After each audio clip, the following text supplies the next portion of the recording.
Vertex প্রেজেন্টেশনে delivery হবে না, তাহলে এই বাচ্চাটা তার বা যখন ডেলিভারির জন্য রেডি হবে তখনই মার অ্যাবডোমেনটাকে ক্লিন করে নিয়ে আমরা একটা 2 পিস কাপড় ছিল না, 2 পিস, তার মানে একটা কাপড় আমরা মার অ্যাবডোমেনে, এটা ধরে নিলাম আমরা এটা মার অ্যাবডোমেন। এই যে ধরে নিচ্ছি এটা কি সিমুলেশন করছি, তাই না? রুটিন গেল, আমি বাচ্চাকে এখানে মার পেটে নিয়ে আসলাম, তাই না? এসে আমার প্রথম কাজ হবে কি, বাচ্চাকে ড্রাই র্যাপ করা। হ্যাঁ, বললেন যে ম্যাক্সিমাম 90% যখন আমি ড্রাই করতে থাকবো তখনই কিন্তু কেঁদে দিবে। দেখো যখন আমি ড্রাই করছি একটু চেপে চেপে করছি, কিন্তু ভার্নিক্স থাকে না গায়ের মধ্যে, সাদা সাদা একটা আবরণ থাকে, কিন্তু এটা কিন্তু উঠানো যাবে না, এটাকে বলে প্রোটেক্টিভ লেয়ার। এটা থাকলে ওর হাইপোথার্মিয়া চান্স কম, মানে দেরি করে হবে। কিন্তু কি করে তাহলে ওটা উঠানো যাবে না আসলে। হ্যাঁ, কিন্তু পেশেন্ট পার্টি অনেক সময় ইয়ে থাকে এত সাদা সাদা কি, কিন্তু এটা আসলে ওজন প্রোটেক্টিভ। তাহলে আমি একটু বুঝবো, দেখো ওয়াইপ করে দিলাম চোখটাকে, নোজ মাউথ, তারপরে বিশেষ করে এই যে এই নেকের জায়গাটা, তারপরে এক্সিলা, তারপরে গ্রয়ের একটু চেপে করে মুছে আমি কি করলাম, ভেজা কাপড়টা ভিজে গেছে না, এটা ফেলে দিলাম। তারপরে বাচ্চার চেস্ট, বেয়ার চেস্টকে মার অ্যাবডোমেনের সাথে টাচ করাও। এটাকে কি বলে? আরে না, ক্যাঙ্গারু কি হবে? স্কিন টু এসটিএস, স্কিন টু স্কিন কন্ট্যাক্টে রেখে আরেকটা কাপড় দিয়ে বাচ্চাকে ঢেকে দিব। আর বাচ্চাকে টুপি থাকলে টুপি অবশ্যই পরবে। টুপি পরানোর সময় খেয়াল করতে হবে যেন কান ঢেকে যায়, কেমন?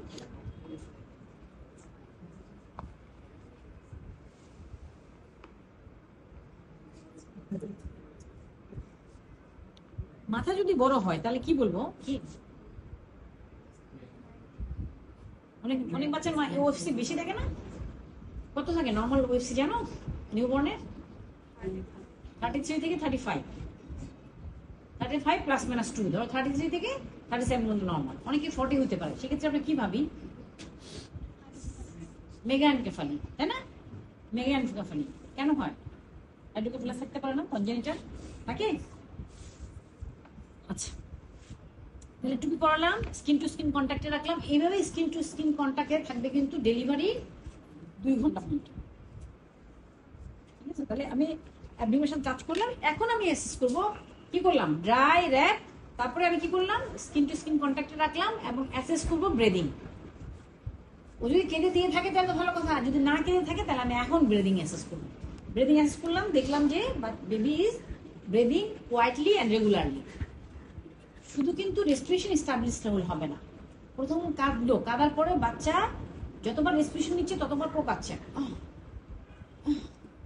এটা কিন্তু সাইন অফ রেসপিরেটরি ডিস্ট্রেস। এটাকে বলে কি, গ্রান্টিং। যখন রেসপিরেশনের শব্দ হবে এক্সপিরেশনের সময় তখন এটাকে বলে গ্রান্টিং। এটা one of the sign of respiratory distress. অথবা আমি অ্যাসেস করলাম ব্রেদিং, যে ও রেসপিরেশন নিচ্ছে কিন্তু কিছুক্ষণ পর পরই একটা লম্বা পজ দিচ্ছে, তাহলে এটা কি, গ্যাস্পিং। তাহলে অ্যাবনর্মাল কি কি হতে পারে, গ্রান্টিং হতে পারে, গ্যাস্পিং হতে পারে, অথবা নো রেসপিরেশন, তিনটা জিনিস হতে পারে। ঠিক আছে এখানে, তাহলে আমি দেখলাম যে না, বা baby is breathing quietly and regularly, তোমার রেসপিরেশন এস্টাবলিশড হবে, প্লাস হলো baby is breathing quietly and regularly, regular হতে হবে এবং নিঃশব্দে। বাংলায় বলে নীরবে নিভৃতে বাচ্চাটা শ্বাস নেয়। যদি নীরবে নিভৃতে শ্বাস নেয় তাহলে আমি পরের কেয়ারে যাব। তাহলে আমার এখানে আমি 2টা কেয়ার দিয়ে ফেলাম। তারপরে অ্যাসেস করলাম breathing, breathing is regular and quiet. Then আমি এরপরে আমি কি করব, এরপর আমি আম্বিলিক্যাল কেয়ার দিই। আমি কিন্তু এতক্ষণ আম্বিলিক্যাল কোনো কেয়ার দিইনি, তাই না? আম্বিলিকাসটা তো এত লম্বা, তাহলে এখন আম্বিলিকাসকে কি করতে হবে, কেয়ার দিতে হবে। কেয়ার মানে কি, আম্বিলিকাসকে আমি বাঁধবো, তারপর আমি কাটবো। ঠিক আছে, এখন আমি যা যা বলতেছি এটা কিন্তু নর্মাল রুটিন কেয়ার একটা বেবি, এটা কিন্তু একদম ইমিডিয়েটলি আফটার ডেলিভারি আমরা এগুলো সব দিই। তাহলে আমি এখন বাঁধবো, কোথায় কোন সুতা গেলে বলি? আচ্ছা, ও 3টে আছে, ভেরি গুড। না 2টা, একটা দরকার ছিল। আচ্ছা, তাহলে আমি কি করব, এই যে বেজ অফ দ্য আম্বিলিকাস থেকে 2 ফিঙ্গার অ্যাভাবে একটা টাই দিব। ক্ল্যাম্প হলে সুবিধা, ক্ল্যাম্প হলে জাস্ট আটকায় দেওয়া। তাহলে টাইটা এত টাইটও দিব না আর এত লুজও দিব না যেন খুলে যায় স্লিপারি হয়ে। হ্যাঁ, তাহলে অ্যাবডোমিনাল লেভেল থেকে 2 ফিঙ্গার অ্যাভাবে একটা দিলাম, কেমন? ফার্স্ট টাইট থেকে 1 ফিঙ্গার অ্যাভাবে আরেকটা দিব।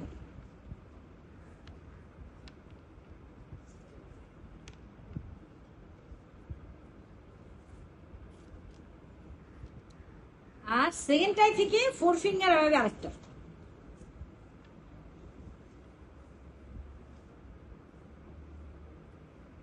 ঠিক আছে, 3টা টাই দিলাম।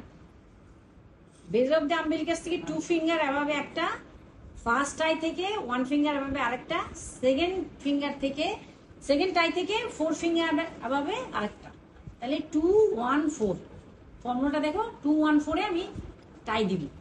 ঠিক আছে, আর কাটবো হলো 2 1 1 2, তারপর 1, আর এই যে সেকেন্ড টাইম 1 ফিঙ্গার এভাবে আমি কেটে ফেললাম।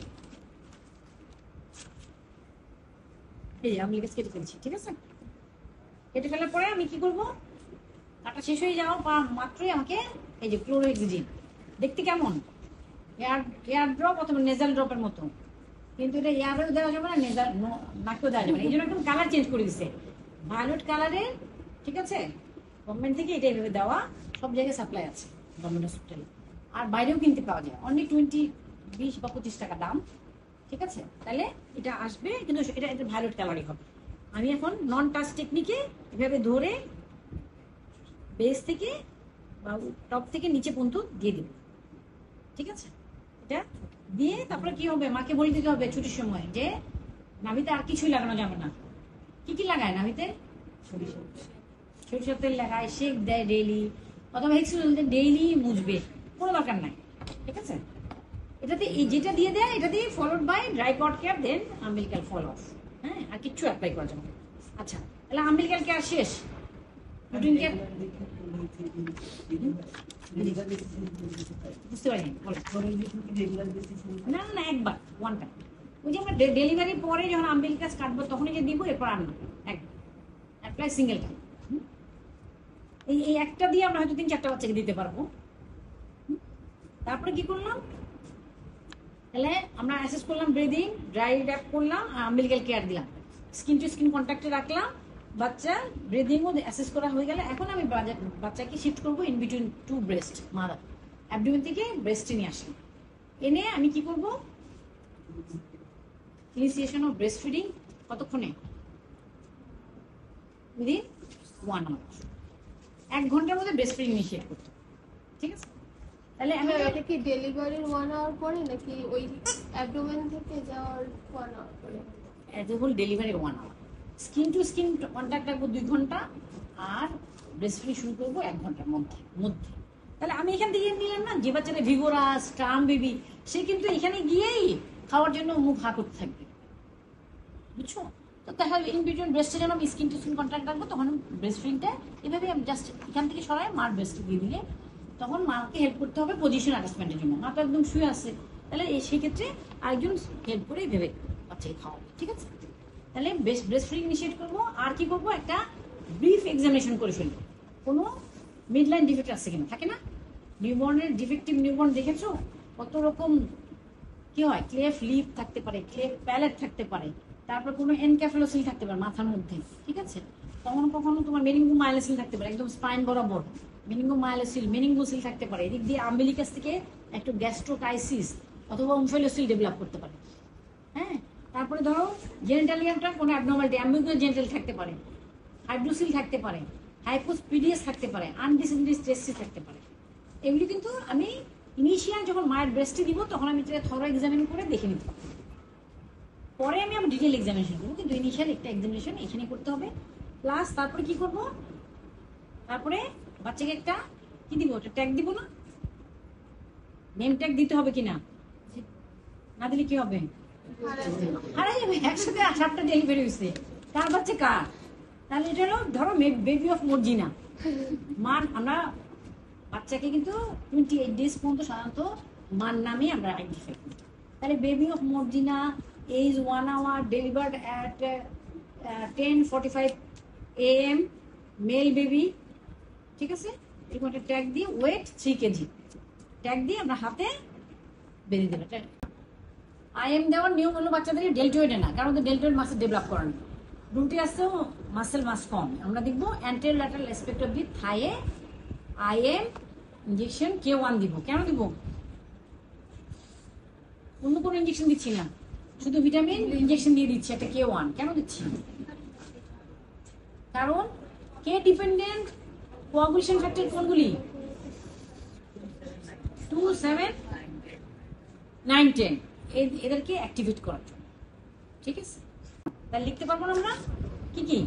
Dry wrap, assess breathing, then umbilical care, skin to skin contact, তারপরে ইনিশিয়েশন অফ ব্রেস্ট ফিডিং, তারপরে ব্রিফ এক্সামিনেশন, ভিটামিন K1 বলুন না, রুটিন কেয়ার দিয়ে ফেলেন একটা বাচ্চা।